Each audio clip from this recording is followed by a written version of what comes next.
And joining me now to discuss the current situation in Haiti, Melinda Miles. She's a co-founder of Haiti Response Coalition. Hey there, Melinda. So you just got back from Haiti. You're going back again on Monday. What is it like over there, and what are you doing specifically to try to help the Haitian people? Well, the situation there is very difficult right now. I'm sad to report that 6 months after the earthquake, very little has changed in the lives of the majority of the survivors of the earthquake. My work there is focused on trying to bridge the gap between needs and resources there on the ground. The communities have a lot of needs, and the resources are in the hands of NGOs and international agencies and really aren't reaching the people in the ways that they need it right now. Why do you think that is, and how do you bridge that gap when, as you say, you have all these different players involved, which probably adds to just more communication, more red tape, more bureaucracy? Is that at the root of the problem here? Well, there's a couple of things at the root of the problem. One is that Haiti has a very complex culture, and people coming into the situation without any knowledge of the language of the people of Haiti or any real understanding of the history of the country, without that context, it's very difficult to deliver aid to people.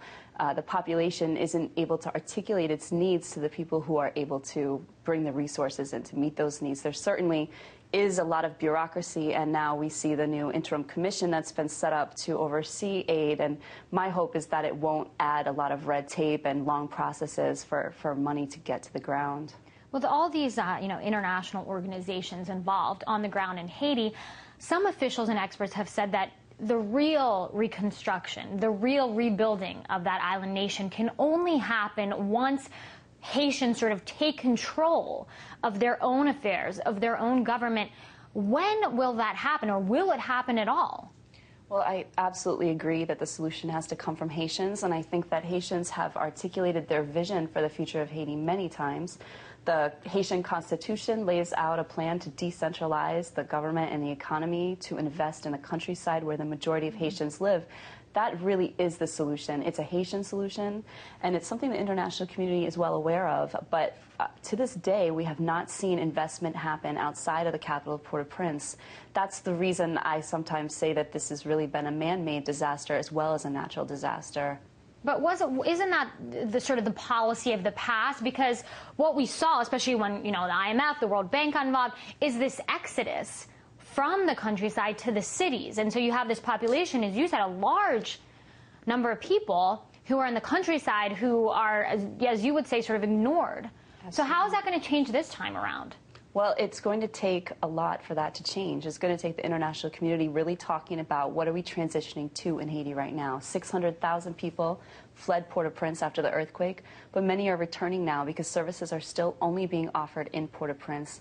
I think that the international community needs to embrace the government of Haiti's action plan for reconstruction and development, which very clearly lays out the activities that need to be undertaken to move people out of the city, to make it attractive to go back into the countryside and to make it possible. So, 6 months from now, when we look back at 1 year of this devastating earthquake, what are we going to see? What's going to change, if anything, on the ground, whether it's in Port-au-Prince or in the countrysides? Well, I think that one of two things will happen. Hopefully, and this is my hope, is that the Haitian people will really organize and start to come out and demand that their needs be met. And I'm talking about the internally displaced people, the survivors of this earthquake who are living in inhumane conditions now in camps.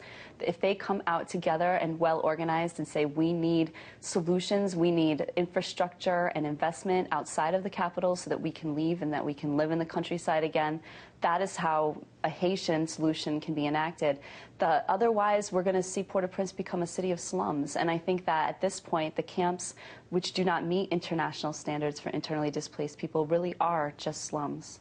And it's interesting because a lot of experts say we have to also overlook the policies of the past and question whether or not that also could have contributed to the devastation caused after the earthquake. Melinda Miles, great to have you here, co-founder of the Haiti Response Coalition, here with me in the D.C. studio.